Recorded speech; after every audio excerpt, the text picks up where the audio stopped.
Joko Widodo, atau yang lebih dikenal sebagai Jokowi, bukan hanya sekedar presiden atau mantan presiden. Ia adalah fenomena. Beliau ibarat sebuah meteor politik yang melesat dari tempat yang paling tidak diduga, dari lorong-lorong kota Solo, dari bengkel mebel yang penuh serbuk kayu, menuju puncak kekuasaan tertinggi di negeri ini. Tidak ada yang menyangka, karena ia bukan jenderal, bukan anak tokoh besar, bukan pula elit partai. Tapi justru dari bukan siapa-siapa itulah daya tariknya muncul. Banyak yang bertanya, dari mana dia belajar berpolitik? Jawabannya mungkin adalah, dari kehidupan sehari-hari.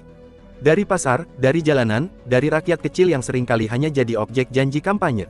Ketika politisi lain tampil necis di layar kaca, Jokowi datang dengan kemeja putih digulung dan celana hitam yang tak pernah berubah.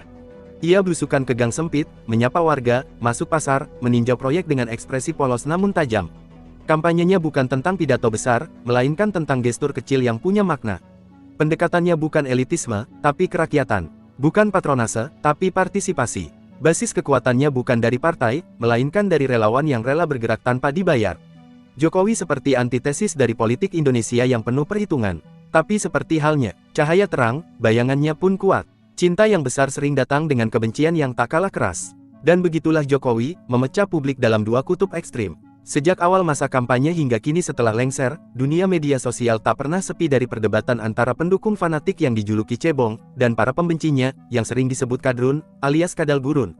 Julukan yang lahir dari konflik politik, tapi menjalar menjadi simbol identitas sosial baru. Dalam sejarah politik Indonesia modern, mungkin belum pernah ada tokoh yang memicu polarisasi sebesar ini. Jokowi mampu menyelesaikan tugasnya dengan berbagai prestasi yang gemilang, ini menjadi sebagai warisan yang ditinggalkannya. Bahkan setelah masa jabatannya sebagai presiden selesai, pamornya masih tetap sama, terbukti dengan banyak pejabat atau calon pejabat yang menyambangi kediamannya di Solo untuk berbagai kepentingan. Masyarakat pun masih mencintai dan selalu mendukung Jokowi, terbukti dengan masih banyaknya jumlah kunjungan warga ke kediaman Jokowi di Solo.